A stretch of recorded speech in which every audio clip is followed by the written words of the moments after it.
Okay, hello everyone. I first want to share some information about how we're managing the meeting today. We're currently having all participants muted until our question and answer session in breakout rooms. So for the video, you will be free to open your video right now in these first few minutes so other ducks can see you and you can see them. After that, we're going to turn the video off while our presenters speak. But then we will welcome you again to turn on your video once we go to our question and answer in breakout rooms. And the way our question and answer will work is that throughout the whole session, whenever you feel, you can type your question in the chat box. And then during the question and answer session, you'll get a private notification to unmute and ask your question. So thank you everyone for coming. I want to warmly welcome you all from Eugene, a place that is home for some of us and a past or current home away from home for others. I know for some of you it's Friday night and for others it's Saturday morning, but either way, you've made a space in your weekend for us and we are really grateful. My name is Katie Jo Walter, and I am the International Alumni Digital Engagement Manager at the University of Oregon.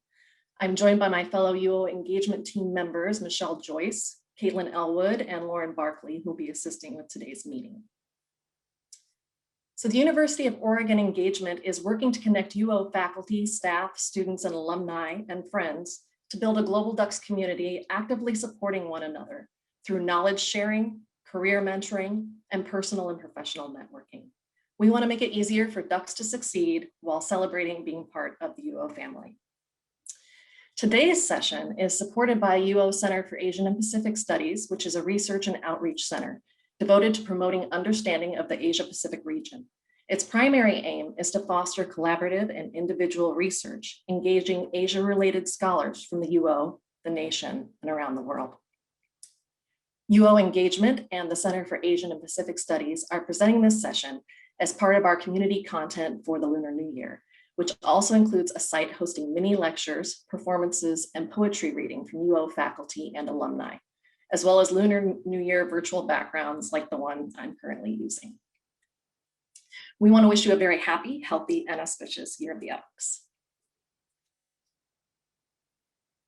So today's session seeks to share a unique variety of perspectives on Asia-US relations, including how relations may shift during the Biden administration, as well as regional and global impacts and attitudes. Our UO faculty will first present some of the recent themes in US-Asia relations. Next, our alumni panel will each share their primary points of interest and concern, most of which follow a general theme of developing awareness of important international relations work and ideas that are often missed because they are overshadowed by popular headlines and narratives. As a Lunar New Year event, and in a time when many countries are in a state of political flux, we are intentionally maintaining a positive tone and emphasizing hope while remaining realistic about the challenges and opinions around how the world's leading countries attempt to portray and position themselves. We ask attendees to keep their questions and comments in this spirit of hopefulness, mutual education, and respect in our community of Ducks, where everyone is valued. So now I would like to introduce our panel. We have joining us today an exciting group of UO faculty and alumni who are incredibly diverse in terms of their personal and professional backgrounds, with each of them having extensive international experience. I'm going to briefly introduce our panelists in the order that you will see them, along with topic areas they plan to discuss. In UO faculty, we have Professor Xiaobo Su, who's a professor in the Department of Geography at the University of Oregon. Professor Su will be offering an overview of dominant US concerns, narratives, and conceptions regarding China and what is currently happening in China. He will be followed by Professor Tong Vu, who's professor and department head in the Department of Political Science here at the University of Oregon. And Professor Vu will be offering an overview of US relations with other East and Southeast Asian countries. This will be followed by our alumni, firstly with Munira Alatas, who's the senior lecturer and assistant professor for strategic studies and at the International Relations Program at the National University of Malaysia. She will be presenting on East and Southeast Asian perceptions on the Biden victory in the US and thoughts on promoting living in diversity, including underappreciated aspects of Southeast Asia's vibrant Muslim communities, and the benefit of incorporating unique Asian perspectives into the study and practice of international relations. Professor Munira will be followed by Bao Le, who is a policy and technology advisor at the US Embassy in Seoul, South Korea. Mr. Le will be approaching the conversation from a policy perspective, addressing opportunities in the technology arena, and he will also speak about Biden priority issues of climate change and human rights, as well as international policy and diplomacy as a field in which people can be agents of change, and what students can think about regarding their learning and how to apply it in this field. Finally, we'll be hearing from Hassan Jafri, who is the managing director at HJ Advisory Private Limited, which is a Singapore-based business and political risk assessment firm. And Mr. Jafri will be talking about the US-China relationship as an influence or factor rather than a determinant of Southeast Asia policies, as well as trade issues and the impact of domestic politics on individual countries' international relations agendas. So now that you have this overview of what we'll be talking about, I'm going to go ahead and pass things over to our panel, starting with Professor Su. So Professor Su, I invite you to open your video and unmute yourself and tell us a little bit more about your role here at the UO and go through your presentation, letting us know when to cue through the slides. And then when you're finished, if you can please invite Professor Vu to speak. I'll rejoin everyone after our panel speaks to help facilitate question and answer. As a reminder, you will need to type your questions in the chat box during the discussion, and we will call upon you afterward, inviting you to unmute and ask your question at the appropriate time. If you would rather have our team share your question rather than asking yourself, please note that in the chat. And with that, I'll pass it over to you, Professor Su. Thank you, Katie. Thank you, Katie Jo. I think it's a great honor to be in this panel and join with my colleague Tom and other alumni. And this is an interesting moment. I think sometimes we call this is a great moment or it's a very bad moment. Only just when we think about the United States, but also think about the US and the Asian relations. So today I just want to talk about briefly US and China relation and also what is happening in China. So next slide, please. Okay, so this is my the first slide. I want to have some reflections on the US-China relations, because when we look at the US and Asia, I think one key issue, and also not only just to Asia, but also to the whole world, it's the two bigger powers, US and China. So I think for a lot of reasons, it's necessary for us to figure out what is going on for these two bigger brothers or bigger evils, whatever terms we want to describe them. Next slide, please. Okay, so let's look at what is happening. And then here on the left side, you see a map to show the largest trade partner between China and other countries, and also between US and other countries. So this is a global view. When we look at this one, we found, basically China looks like it has more kind of the trade partners or play a very important role in other countries in terms of number than United States. This is the 2019 data. I think you can find, in the case of China, it's the 124, and in the case of United States, it's a 56. And specifically, when we look at the United States, and it's we call the trade zone, mainly in North America and Latin America, as well as European countries. And in the case of China, you can find in Africa, Asia, and Southeast Asia, and sometimes you can find even in countries in South America. So this is 2019, and here on the right side provide some update. This is basically about what happened last year, 2020. So the first, I think, is a very important one is China replaced United States as the Europe's top trade partner. This last year. And the other one is before 2020 until 2019, the ASEAN, so I think we all know what ASEAN means. ASEAN overtakes EU and becomes China's top trading partner. So here we see a very clear kind of the trend in the case of trade development in the world. And I think a very important trend is this is kind of, the increase in the importance of United States in global trade. As more and more we can find, non-American countries, they become their own largest trade partner, which means, the role of United States, not only just as so-called the capital market, also as a trade market is declined. Next one, please. Okay, then, and we all know, and I think in Asia, on the right side, you see the receiver. I think this is very important. 15 countries signed the biggest free trade deal. And then on the right side, I want to just say the international trade, the investment agreement, the EU and China comprehensive agreement on investment. And by the way, all these important agreements signed during this kind of the nimble moments. And after the general election, I think, during the last year in United States. So many people argue this is just the kind of the interesting moment when China took advantage about what happened in United States and then signed the agreement with Europe as well as ASEAN and the East Asian countries in order to consolidate its trade partners with other countries. Next one, please. So then let's look at what happened, between US and China. And generally, when we look at this kind of within United States, there are three kind of the popular sentiments in United States when think about China.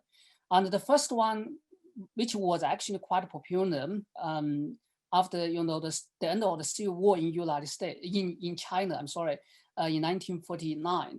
The first one is called the North of China.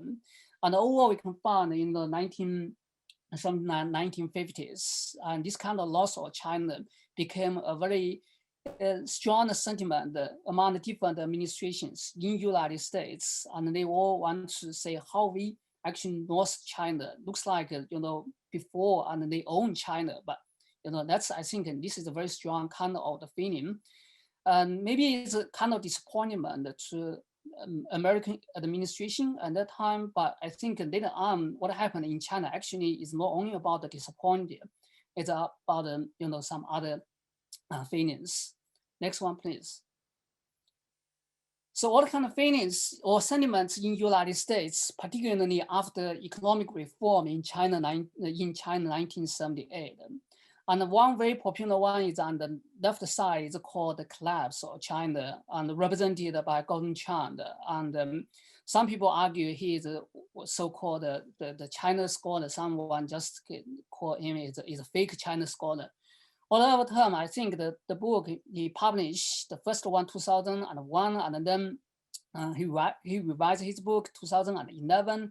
He called the Coming Collapse of China, which had been popular in United States. And then, I mean, when they trying to predict is when and how China is going to collapse because of economic reform and economic inequality, social stratification, and then the legitimacy problem, and also the what we see the CCP legitimacy.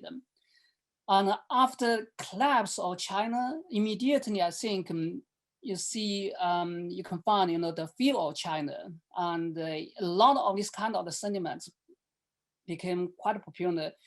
I think in the past 10 years since Obama administration, if I can remember.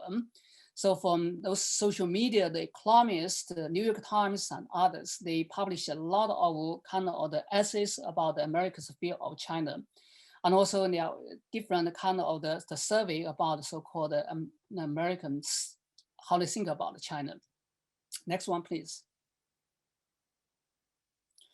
So because of the loss of China, the collapse of China, and then the fear of China, and then immediately the Trump administration convert this kind of the fear of China into reality and into practices. So that's what happened in the past 4 years from the trade war to technology war. And President Trump launched the war against the China trade war first, and here on the right side, on the left side, and then immediately, and we all know the Chinese giant technology company Huawei became a target, and basically it's just, you know, we want to create a long Huawei technology world, and Huawei has a very kind of all kinds of problems today. So this is what we what happened in the past 4 years from the trade war to technology world. Next one, please. So this is the final slide because I think I pretty much run out of my time. And here's what I want to say: what is happening in China. So conventionally, we all think China heavily depend on trade. And without trade, China cannot survive, and China is going to collapse. So it turns out, actually, you know, the importance of trade in China is not as we can think. And particularly, you know, here you see after 2013, and then when President Xi Jinping came into power, and here we see a very clear sign to see that domestic consumption became more and more important. So today's economic development in China is largely driven by domestic consumption rather than by investments or by trade.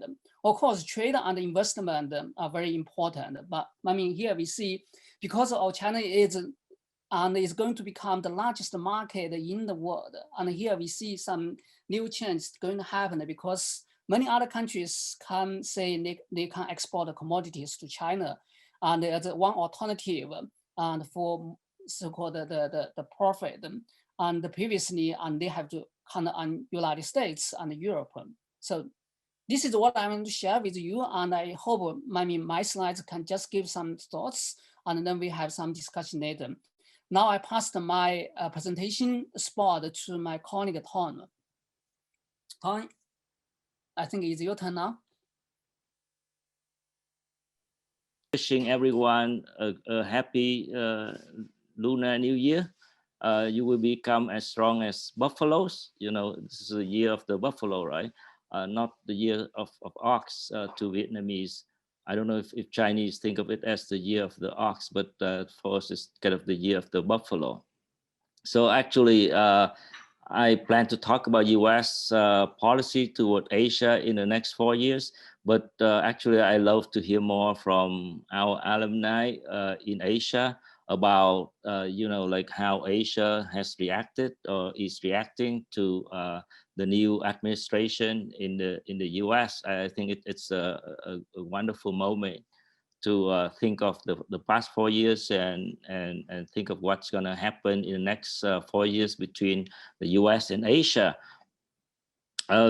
But, you know, just in general, I mean, I think U.S. Is going to become more engaged internationally. I think that's the main kind of message that I want to convey here. U.S. is going to be more engaged internationally. U.S. policy is going to be more predictable to our allies and non-allies alike. And that's a great thing, I think, for you know, policy analysts like myself who, you know, want to know what's going to happen, or for everyone else actually, you know, to know that we can count on the U.S. To do certain things or not to do certain things. So that's kind of, you know, the central aspect of the new of the trend. And then we can go further, you know, in issues like, you know, U.S. going to have a better relationship with our allies in Asia, including South Korea, including Japan, including the Philippines, India, and Singapore, and so on. So that's, you know, one thing that we can count on for the new administration under President Biden, that the U.S. is not gonna, you know, kind of emphasize things like, you know, South Korean government has to pay more for U.S. forces stationed there in South Korea, or, you know, Japanese government has to pay more for the same thing. So U.S. is going to be more collaborative and more, this is kind of the return to multilateralism in U.S. foreign policy. So the U.S. gonna discuss with our allies in terms of strategies and coordinate with our allies to carry out policies and not just try to act alone as in the last 4 years. So that's one big trend that we can start with. And then the second big trend is I think U.S. gonna have more interest, show more interest in Southeast Asia, in the association of Southeast Asian nations, the ASEAN. As you know, under President Obama, U.S. was closer and paid more interest to Southeast Asia, but under President Trump, he wasn't paying so much attention to that part of the world as we have seen. So we can go over like countries in Southeast Asia, like the Philippines. There may be some problems, just like under Obama, there was some problem with the current President Duterte's policy, human rights issues. But if we turn to Indonesia, we can expect the relationship to be closer as under Obama. If we turn to Thailand, we could see some problem with the military government in Thailand and the ongoing tension, as we see lots of protests on the street demanding democracy or freedom, and the military may be tempted to crack down on the protests, which may create problems in Thai's relationship with the U.S. And but like compared to Thailand, Myanmar and Cambodia have bigger problems with the U.S. in the next 4 years, I believe, because of what we have seen in the last month, a few weeks in Myanmar with the military coup, and in Cambodia we see the trend to restrict human rights and freedom in Cambodia. For Vietnam, I think it's probably going to be the same. It's not going to be a lot of changes in U.S. relations with Vietnam. I prepare to talk about various policies like environmental policies, economic policies, security policies. But I think my co-panelists, my fellow panelists, Bảo Lê, may have a lot more to say about that and may know a lot more than I do. So I won't talk about those issues. But then the last issue I want to talk about is about the Biden administration's less hostile to foreign countries, foreign students, and so on, which is a great thing for the University of Oregon and for all American universities who like to have students from Asia or elsewhere to come to study here with us, and not just students, but scholars for the benefit of intellectual exchange and dialogues. So we expect to have we expect the U.S. to provide a much more friendly environment to foreign students and scholars to come and enjoy working with us here in the U.S. With that, I would like to stop and then pass to my fellow panelists, Dr. Munira.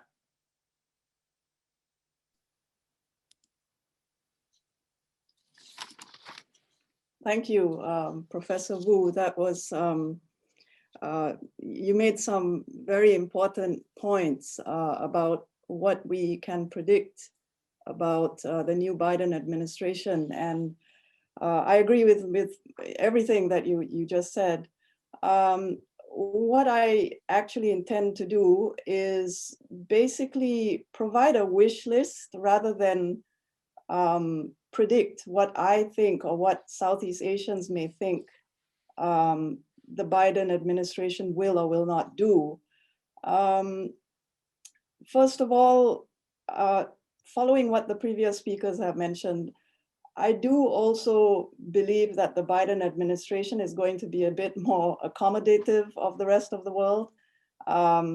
Nothing can be as more off-putting than the last 4 years that the entire world has put up with the previous administration.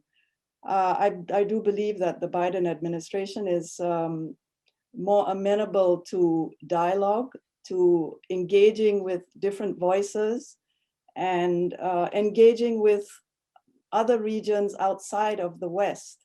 And this is where my input here today comes. I would like to mention something about how the US is perceived by countries or regions outside of the Western Hemisphere, and predominantly Muslims and Muslim nations.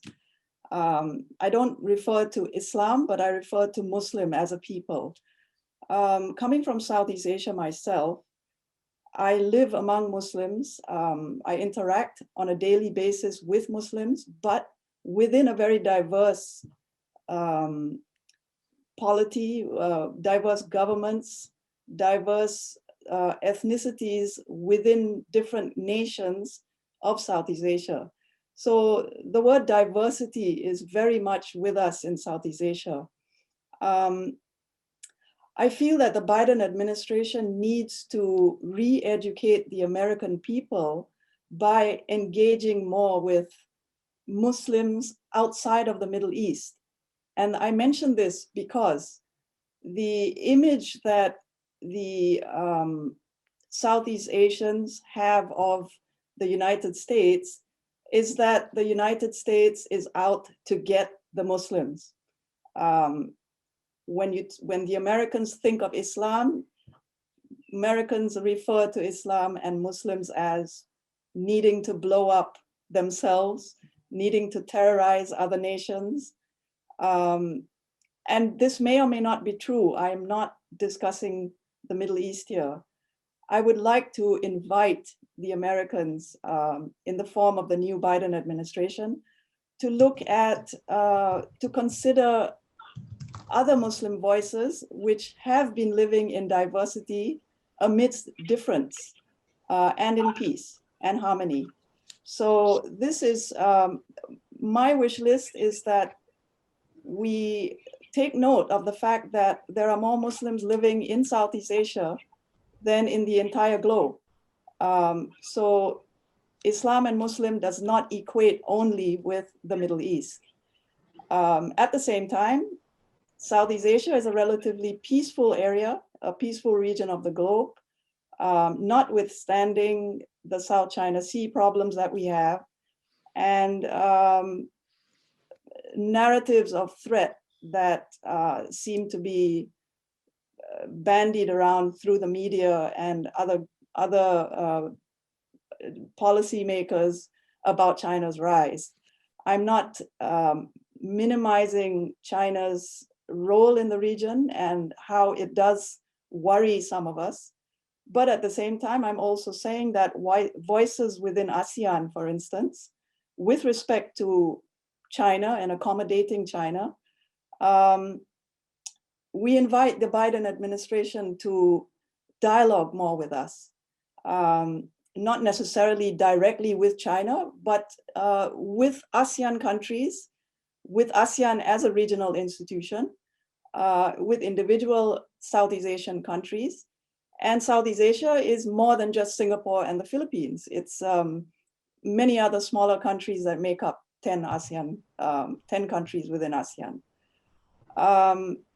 Look towards Southeast Asia as a melting pot of diversity, a region where for millennia we have been diverse with China in our backyard for millennia, without having gone through massive wars where millions have perished, as we have seen throughout World War I, World War II, and the current situation in the Middle East.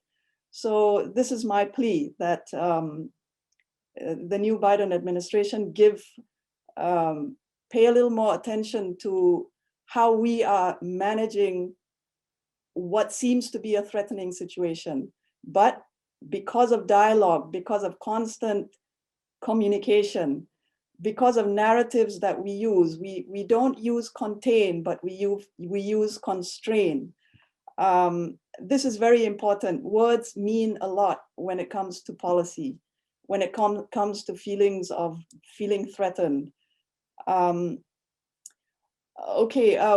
this in mind, maybe I will just, before I end, I would like to talk a little bit about how, in terms of universities, in terms of pedagogy, how we could sort of tweak the way international relations or foreign policy is taught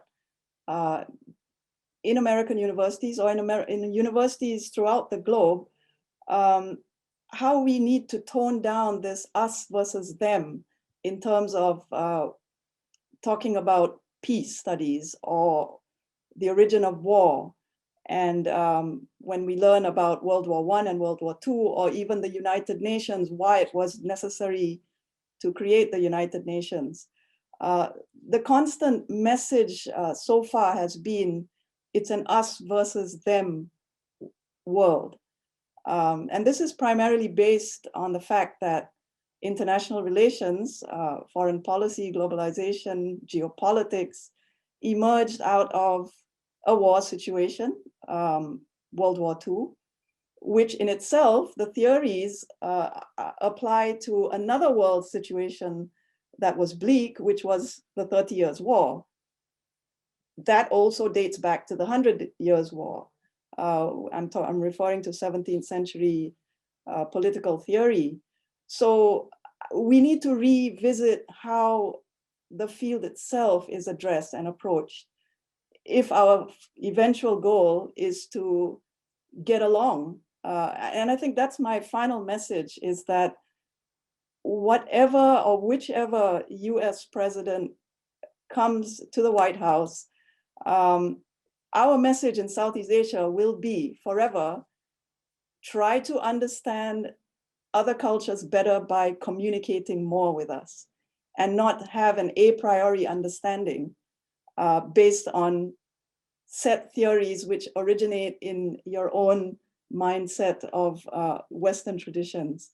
I think we need to realize, after all, we are living as human beings, maybe with different religions, different races, different languages, but we all are human in that we want a peaceful, communicative life where we dialogue with each other. I think with that, I will be open to questions later. I think I will invite my next colleague, Baula. If you're there, please take over. Thank you very much.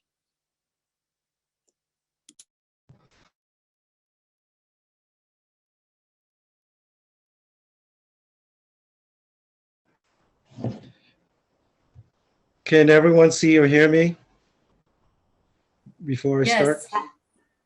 That's good. All right, go Ducks. I'm really happy to be here today. And thank you, Katie Jo, and their faculty, including Professor Vu, inviting me to be part of this panel. It's exciting because it's the first time I actually engaged with the university, even though I've been working with the Oregon State and other university within the Pac-12. So it's first time, very excited. So currently, I'm the political and technology advisor at the US Embassy here in Seoul. And my main focus is to build and strengthen not only the US-South Korea alliance in the region, but also our other partners. We call them the Five Eyes plus two, which includes Japan's and Australia, New Zealand. And I want to offer you kind of the on-the-ground perspective of implementing and building foreign partnership through joint interest in making the world a better place. We often don't let the tweets or the headlines on CNN's or Fox News or the Washington Post to dictate how our roadmap is shaped, because we have a view of beyond a 4-year tenure of an administration. So because of that, I think our relationship is more resilient than some of the current policy in the previous administration. So right now, there are lots of significant policy developments that are happening.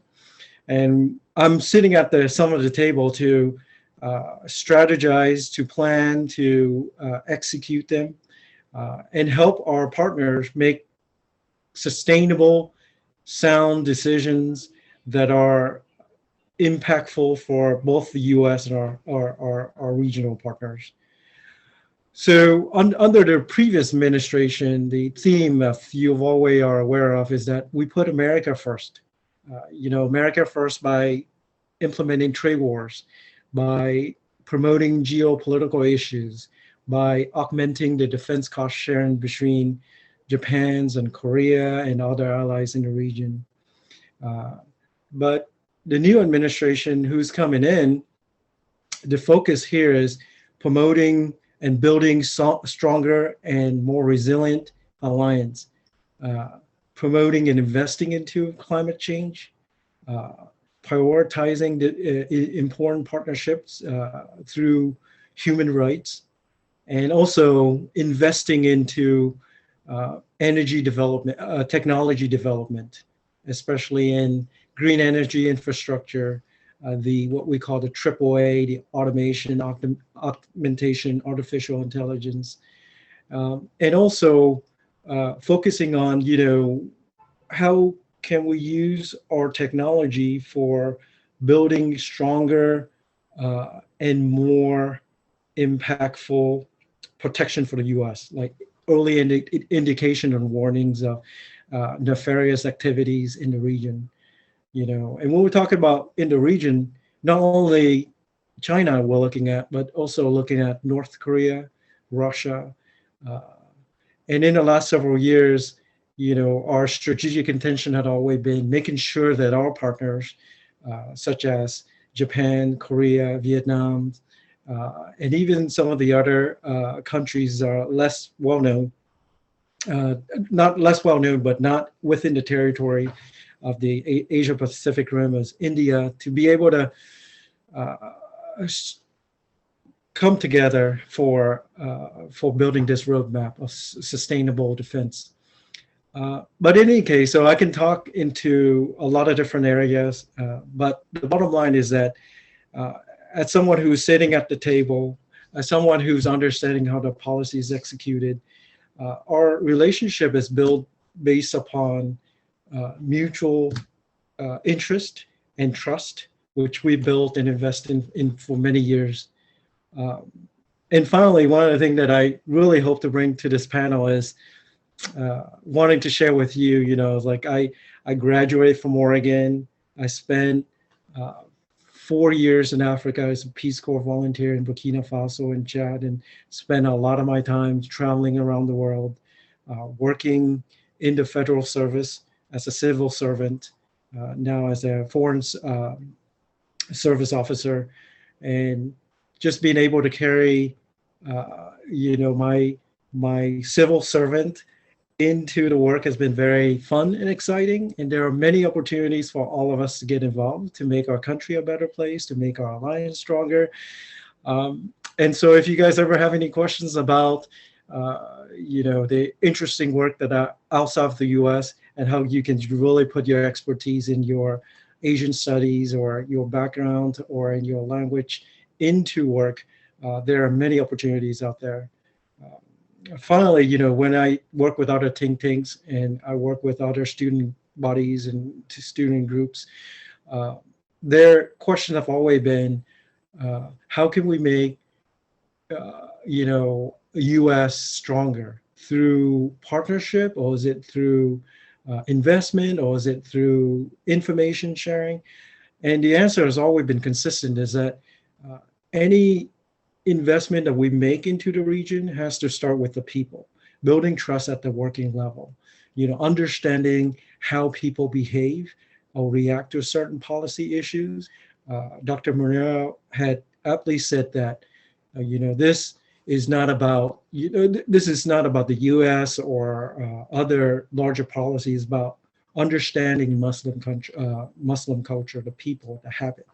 And that's really speak to the broader contribution that you could make into this line of work by understanding how people behave.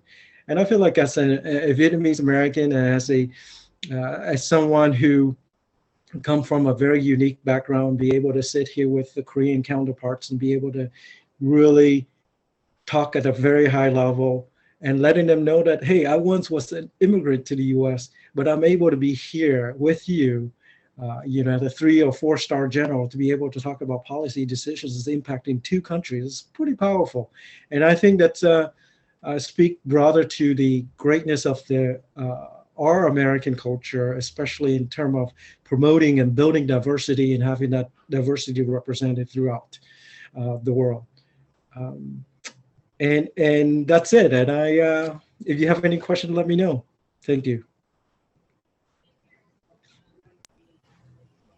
And Hassan, I believe you're up next. Yes, good morning and good evening. I hope you can hear me all. Yes, Yeah. yes, we can hear you. Okay, excellent. I first of all wish everybody a Year of the Ox and the Year of the Buffalo for our Vietnamese friends around. I heard all the presentations early, and I think there's nothing in those presentations that anybody can have any dispute or disagreement with, which leaves me in a slightly difficult position to add to the conversation that has happened so far. But I'll start with a couple of fairly broad themes and then get into a little bit more specific. There was a reference to trust early on. And I think one of the biggest issues that the US has faced in the recent years is about trust.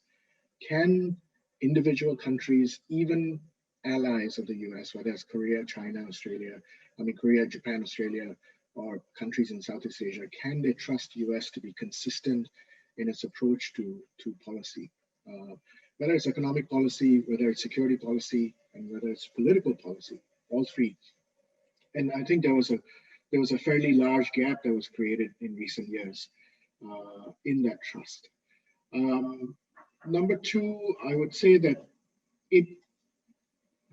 the role that the US plays in the region, the most fundamental role, I think, is security policy.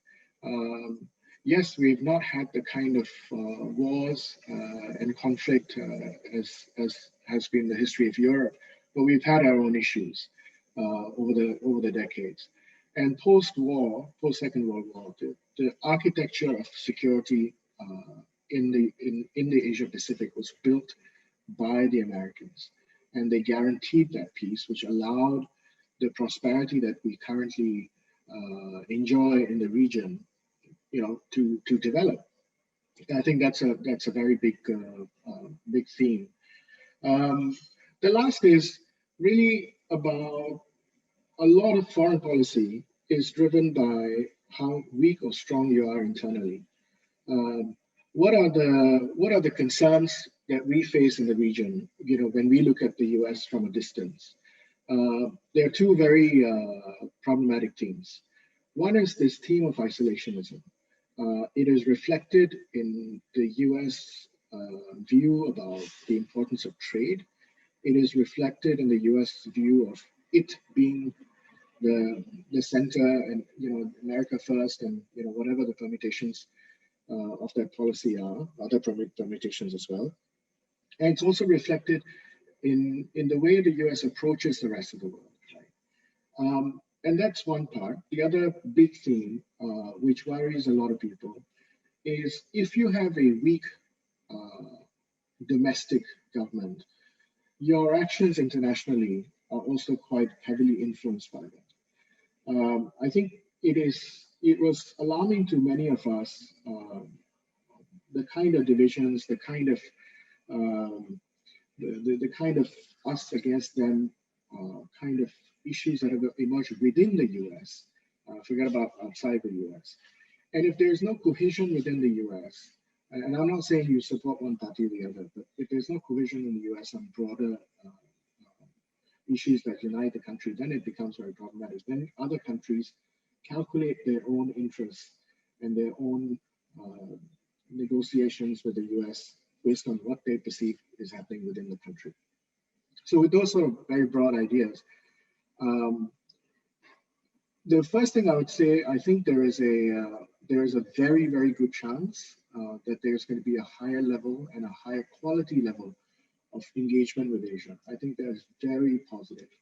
And it is reflected in the reaction within the region. So for example, it was surprising that the Indonesian president was one of the very first ones to congratulate President Biden's administration after the election. I mean, the Indonesians tend to be a little bit more reserved about these things.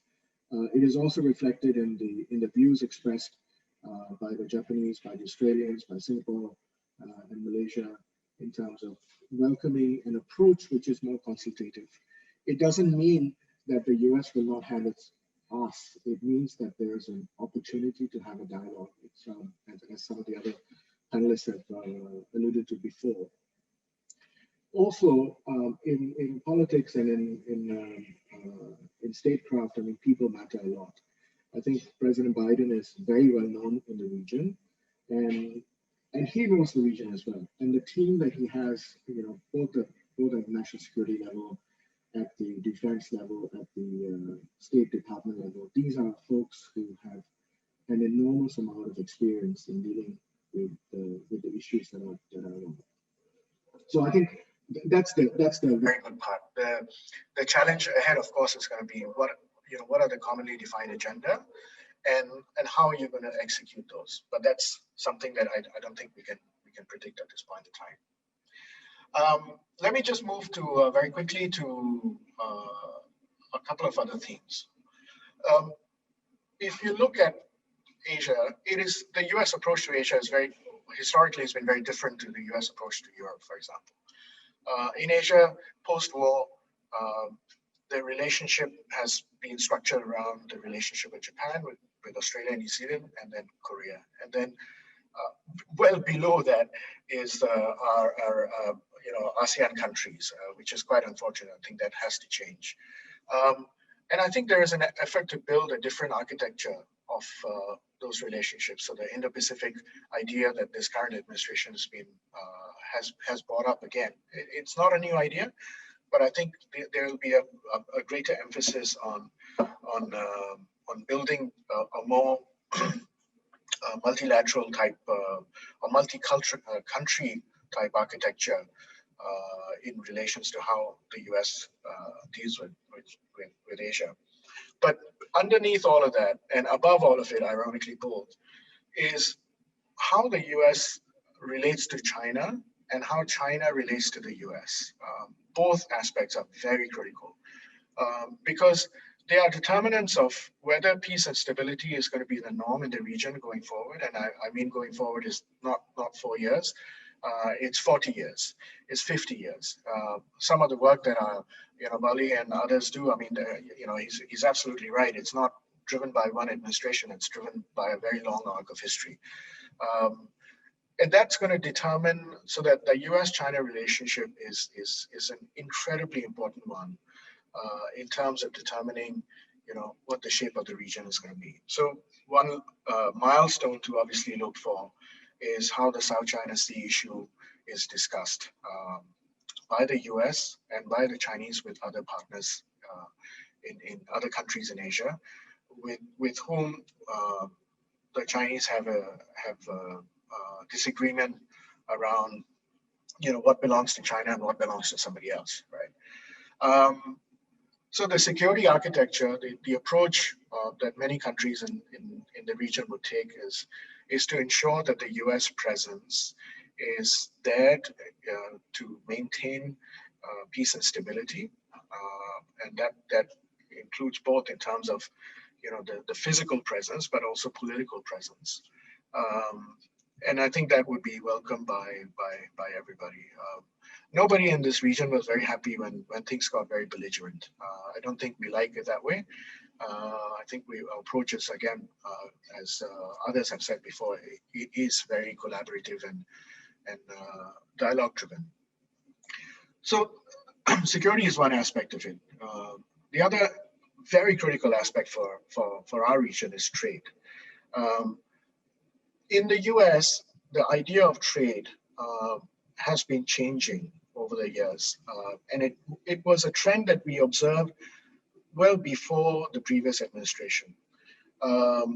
This America First idea of, sort of buy America and all of the rest of the stuff, and having some sort of barriers, both direct and indirect, is something very troubling for our part of the world, because our prosperity over the last 30, 40 years has largely been driven by trade.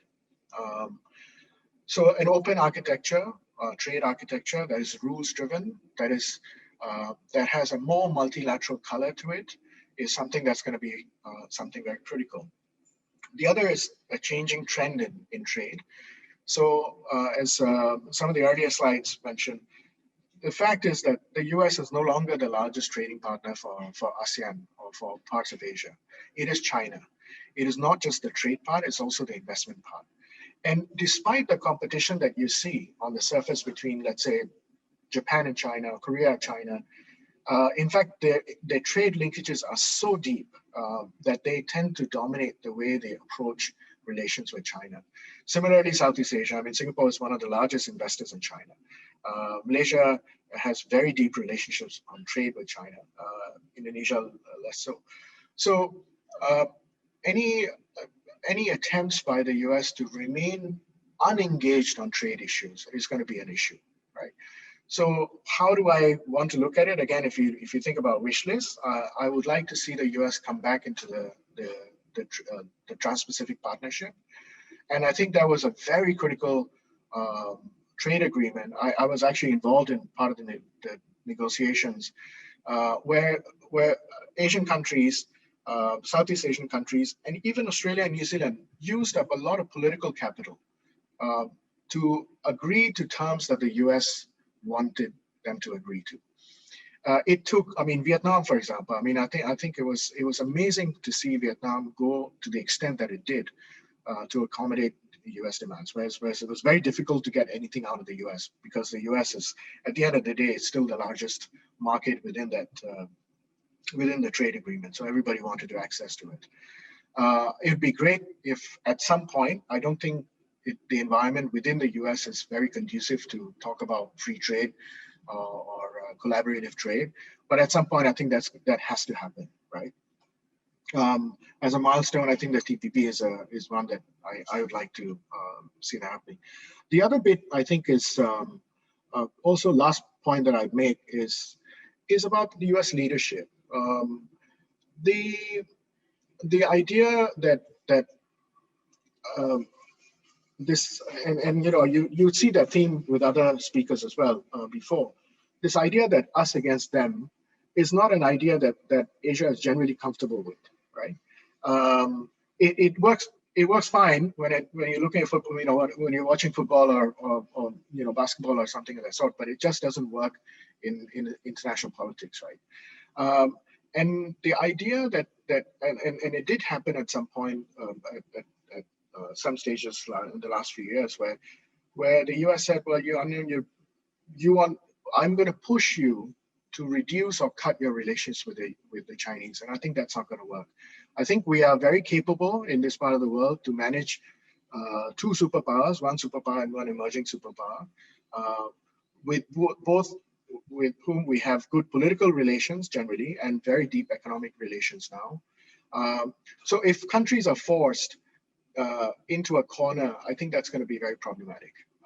And hopefully, I think I'm fairly confident that this current administration understands that you don't want to get into that corner. With that, I'll stop. Happy to take questions. Thank you. Thank you so much. And thanks to all of you on the panel. This has been fantastic, giving you such a broad topic and one that is so tempting for so many to make into a polarized issue or an us versus them issue, to give us so many different perspectives to think from. And it just shows the great wealth of knowledge and perspectives that are there within our duck community. So thank you all so much. I'm going to go ahead and bring up a couple questions from our participants. So you need to give me just a moment because when we went back to the slides, it kind of changed my setup. Okay, so Philip, who is here, I've just asked him to unmute and ask his question. Philip, are you able to unmute and ask your question?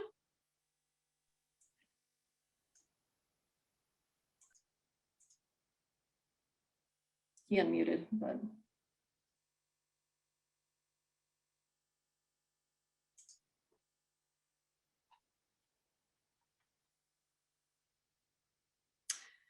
Okay, so I will go ahead and ask Philip's question. He was basically asking, is it a good thing for Biden to focus more on ASEAN, and could it actually destabilize the region? So any of our panelists who want to respond to that question. Philip, would you like to say it again, or can I answer? Sure. My question was, I don't think I phrased it very well, but it goes like this. Is it a good thing for Biden to focus more on ASEAN? In a way, ASEAN has sort of balanced out over the last almost 4 years with the Trump administration, taking relatively neutral role. So my thought would be if the Biden administration now comes in and focus actively on ASEAN, and hopefully they don't come about dictating certain rules, then if the ASEAN's members are forced to take side, then it's going to be detrimental. Okay. So in a way, it's kind of good if let ASEAN be left alone to deal with China and United States rather than forming another I or whatever terminology that they may come up with. Please go ahead. Okay. Is it okay with the panelists if I just step in and say a few words? Thank you, Philip. Yeah, that's a question that many posed during the Trump administration. But let me remind you that ASEAN's approach to neutrality has been, it preceded Trump. It preceded, it began when ASEAN began. So this question of taking sides was a needling request or a needling demand during the Trump administration. However, ASEAN will not budge. Having said that, I would say that ASEAN needs a lot more to do in terms of getting the message out to the United States that there is room in this entire globe for 2 superpowers, or for 3 superpowers, or for 4. One need not be the reigning supreme power. That's just not the way the 21st century should be anymore. Because we've seen throughout the 20th century and the 19th century, in fact, how one reigning supreme power is more unstable. So this is my opinion about ASEAN's role, is that we need to redirect the narrative that the Quad Plus is now controlling when we talk about Southeast Asia or the passage of trade between the Pacific and the Atlantic. I personally feel talk about the Quad or the Quad Plus is unnecessary. We already have ASEAN, we already have a regional construct that can manage very well, but it's distracted. We are distracted by unnecessary narratives. Japan had its own reason for suggesting the Quad in 2007, I think, and he did that in Indian Parliament. The US stepped in much later, but the whole narrative around other constructs is meant to squeeze out China. And the only way that ASEAN can assert itself without taking sides is to say the Quad is unnecessary. What is it meant for? As I mentioned earlier in my talk, I mentioned, let's not use the word contain, let's just constrain. Constrain applies to the US and it applies to China, but it is mentioned by Southeast Asia. We need to constrain other powers. And that's the way I look at it. And that's the way our region is looking at the situation that we are in. The Spratlys, the problems in the South China Sea existed long before China was declared the threat by the United States. Rising China or the Chinese threat, or during Trump's time, the Kung flu, which he called the COVID coronavirus pandemic, called it the Kung flu. Well, all this is provocative and unnecessary. We need to redirect the narrative, and that's what I mean by ASEAN stepping up in its role. We need to direct the narrative. We have our media, we have our intellectuals, or I hope we do. We have our scholars, we have our university graduates who are also policymakers. We need to set the narrative and invite a new Biden administration to accept, to compromise. To use another, a good word is to compromise. That's my comment for now.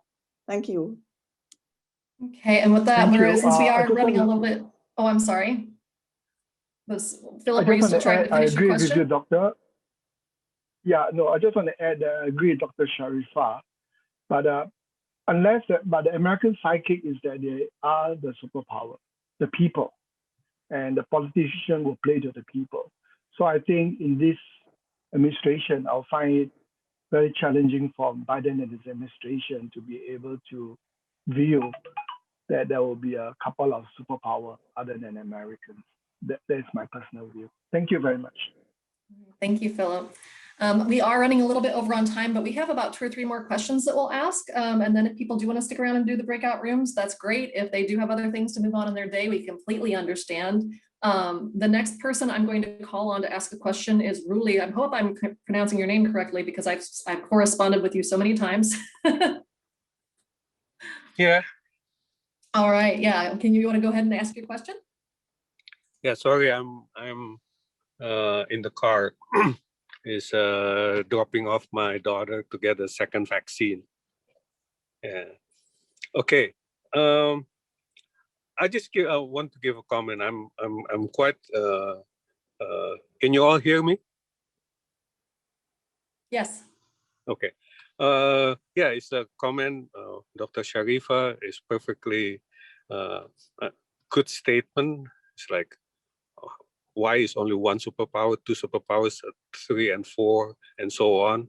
So basically, if everybody like the US can just basically hold on. In the past, back in the 65, what happened to Sukarno, and because the US needs Indonesia for the Vietnam, and then there were like millions of people killed. So, and then forward to Obama. Obama, for me, it's like he spent 5-6 years in Indonesia. Let me see. He came to 67, and then he left like 1971, 4 years. But he didn't really do any like a positive in terms of a major policy.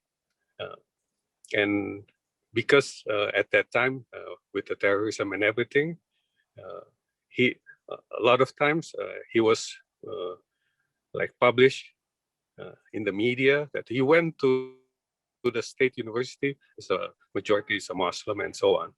But he spent the first 3 years in the Catholic school, but never get published at all. Why? I guess it's because it's not to the interest of the US policy. But what I'm saying right now is with the Biden administration, if the US policy doesn't really want to have a policy with ASEAN, with Indonesia, I guess just leave us alone. We can live in harmony side by side. So for the better of everybody in the world, rather than, especially now, with the problems with the nickel, with the electric car, which we have that resources right now. Is in the last, I don't know, 3-4 years now, is the politic in Indonesia is like a chaos. It's like everybody's trying to kill each other. And so finally in 1970, 2 years ago, I decided to become a volunteer for the Jokowi president. He did a lot of good things for Indonesia, built the infrastructure and everything. But the thing is, he looks like a bad guy. There's a lot of hoax, a lot of bad news and everything. So I guess if the Biden, especially with the South China Sea, so should get the attention of ASEAN, should get the attention of Indonesia, because we are 250 million. We are the biggest in ASEAN. So that was basically just my comment. So thank you very much. Okay, thank you. All right, and then we do have a question from Kristen O'Grady. I'm going to ask her to unmute here. Hello, everybody. My Kristen. question was basically many of the partners or a few of the panelists mentioned that China was playing a role in Southeast Asia as an investment partner. And I'm just wondering how the countries of Southeast Asia in general are viewing China as an investment partner. Is it one of last resort due to some of the conditions imposed on investment and lending? Or are they generally welcomed? I just appreciate your perspectives on that. Thank you.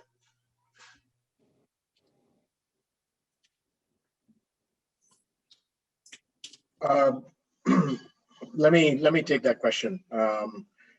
I think I just sort of step back a little bit and look at the changes, the dynamics of trade and investment flows.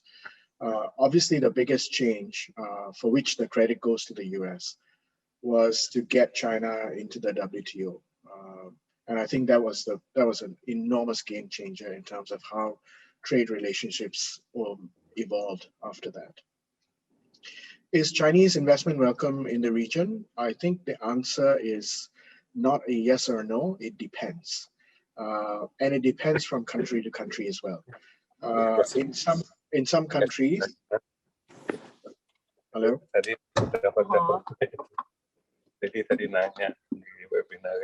think Ruli's, I'll mute him. I think in certain parts of Southeast Asia, I think there's clearly an interest in Chinese investments, partly because it may be a cheaper and a more politically easier source of investments. There's a lot of debate on whether it's cheaper or not. I mean, I leave it to trade economists to figure that out. In other parts, the Chinese have to compete if they are going to do inward investment. So, for example, a very good example is Indonesia, where President Jokowi didn't just go to the Chinese and say, come and build my rail system.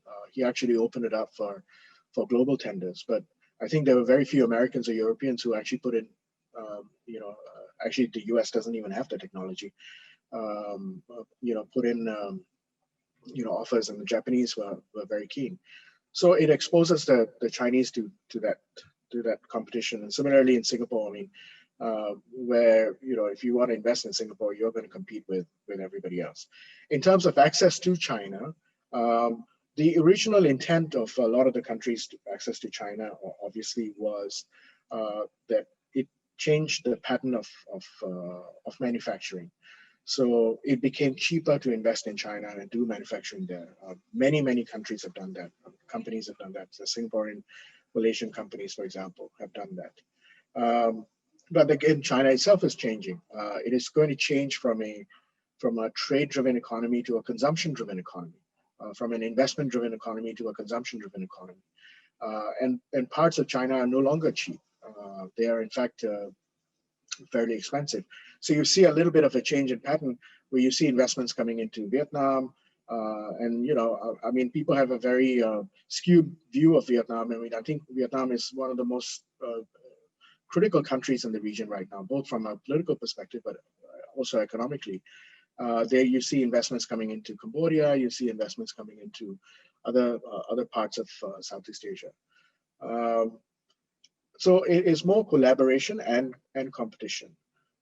Singaporean investments in China are both in terms of ensuring that there's trade flow, but also supporting Chinese companies with capital who have good prospects of becoming international companies, or who are interested in adopting the norms of international business and governance and all of that. And I think that's been a good, it's been good progress so far.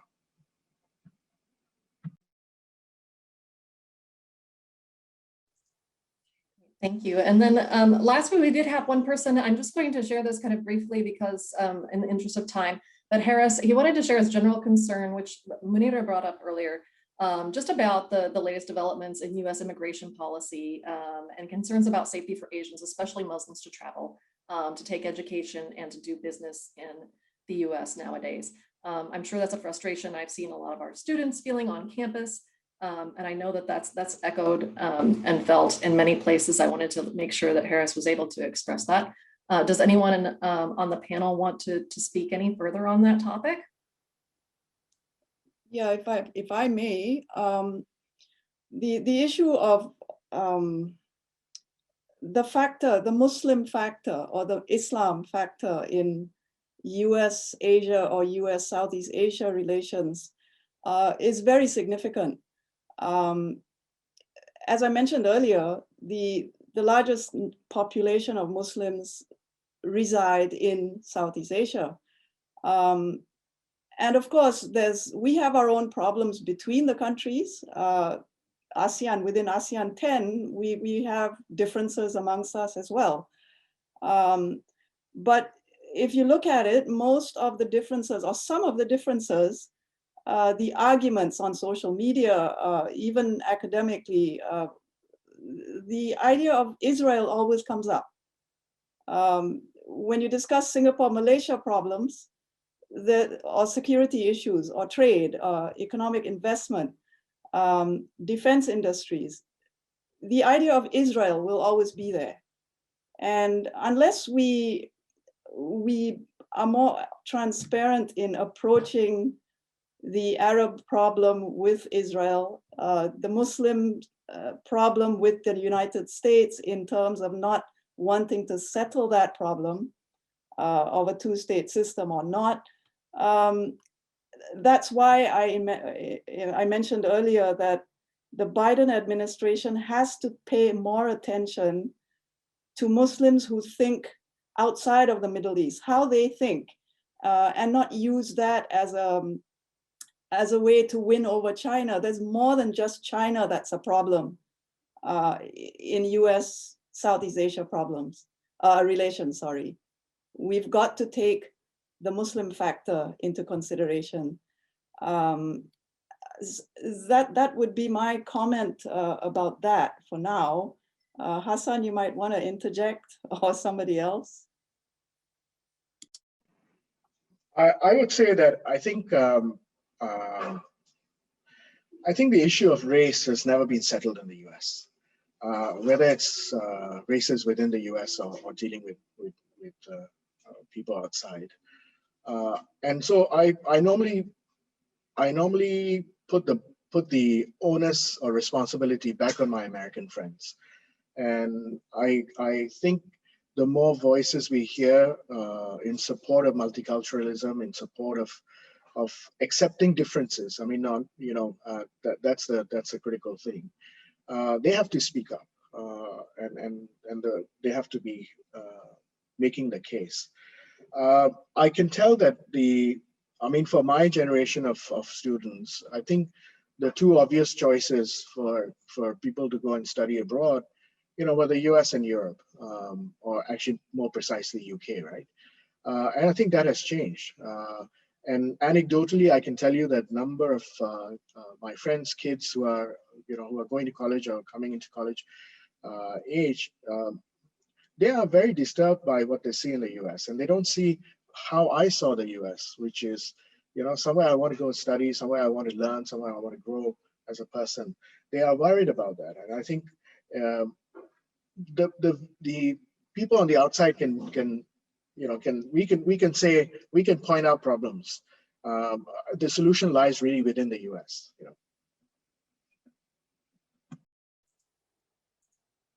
Oh, I would just add, I've never seen so much interest in Canada ever before. Like, really, you want to go to Canada to study? Okay. Sure. Okay, well, thank you so much. From here, we're going to go ahead and end the question and answer session. And I'd like to thank all of our panelists once again so much for coming. I know a lot of you haven't been connected for a while, so welcome back. We hope that sometime in the not too distant future, we'll be able to welcome you back physically on campus. But thank you so much, Dr. Dr. Munira Alatas Bale, and also Hassan Jafri, as well as my UO colleagues, Tong Vu and Jiabao Su. So thank you so much for sharing your expertise and your thoughts and insights with the audience today. I also want to thank the UO Center for Asian and Pacific Studies for their sponsorship and support, bringing this program to everyone. And I'd also like to thank my fellow UO engagement team members for their invaluable time and energy. And thank you to you, of course, the audience members, for attending as well. 2020 was not an easy year, but we can see a light at the end of the tunnel, and we wish you a healthy and successful year ahead.